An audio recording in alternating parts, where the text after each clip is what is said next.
Greetings, friends, and welcome to Captain Samuel's Sex Rooms. In honor and celebration of Black History Month, today we're taking a look at Street Lethal by Black author Stephen Barnes. It was written in 1983, and it is cyberpunk martial arts science fiction with a lot of elements of human drama. Now, it predates the term Afrofuturism, but it could be considered a pioneering work in that genre. And Afrofuturism is speculative fiction by and about black people, and it uses experiences of pain and oppression, hope and healing to warn and to imagine a better world, which sounds pretty good to me. Stephen Barnes was born in 1952, and at the time of this video, he's still with us today. He's a writing instructor, actor, producer, and writer, as well as an accomplished martial artist. His wife, Tananarive, is also a writer and co-teaches writing courses with him.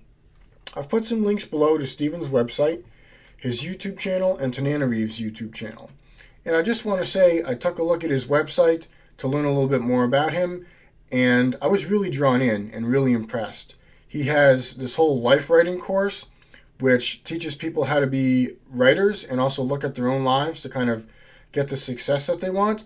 And I watched one of his live writing live streams, and it was like hearing the Buddha talk, quite frankly. I was really impressed. Stephen Barnes and Tananarive, they're good people, and they're working to make the world a better place. I thought I was just going to go to the website and check it out, but I was really drawn in and really impressed. And I just want to read a quote from one of his videos.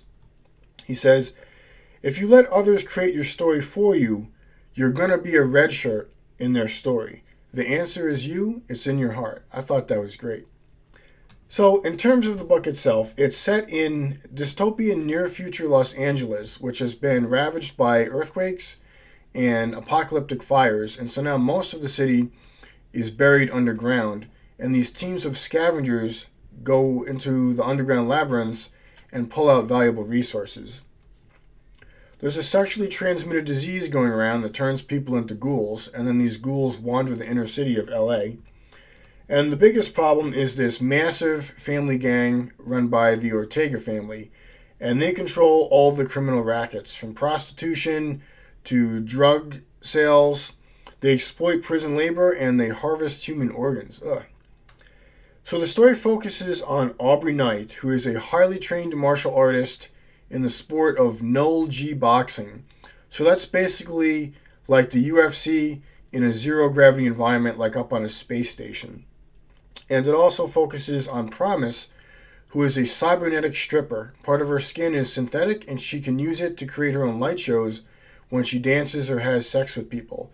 She can also use it as a weapon to make her skin incredibly bright, so it's like a flashbang going off.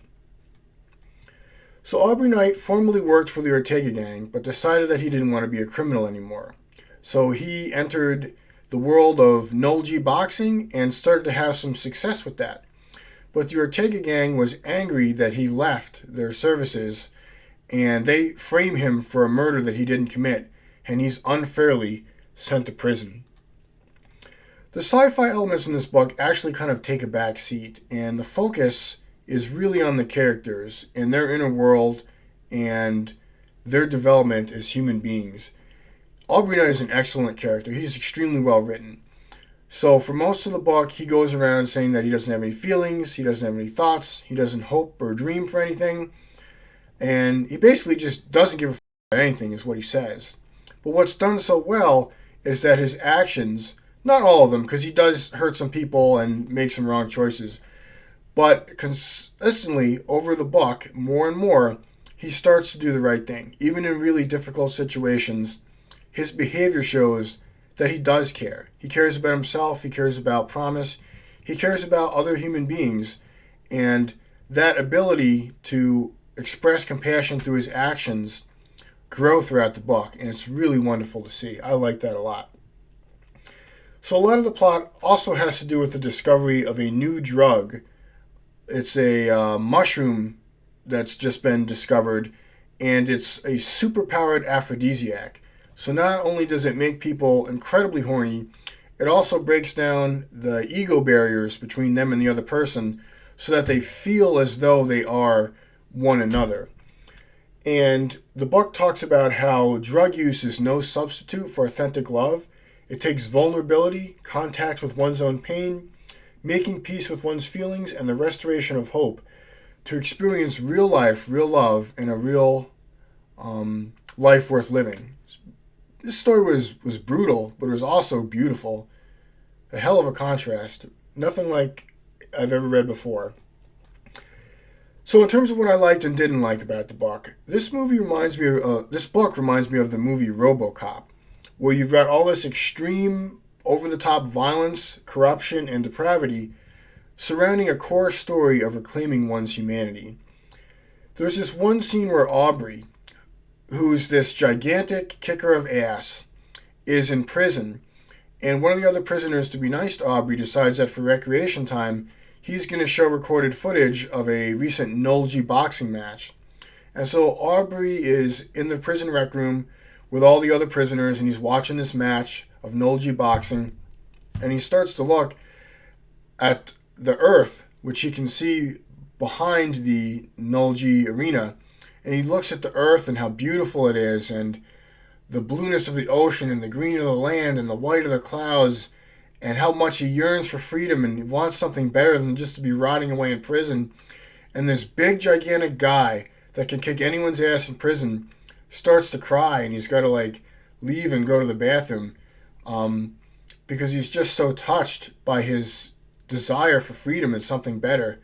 Oh man, this book's got some deep feels. It really grapples with the themes of suffering in life in a raw and honest way. Brutal read, but a beautiful read. I just also want to say that the prose is excellent. It kind of reminds me of a martial artist because it's efficient, gripping, provocative, and graceful. The book wasn't perfect, however, in terms of things that I didn't quite care for. I felt like the sci-fi elements were just kind of a backdrop to the human drama. I felt like you probably could have taken out all of the sci-fi elements in the book and it would have worked just as well.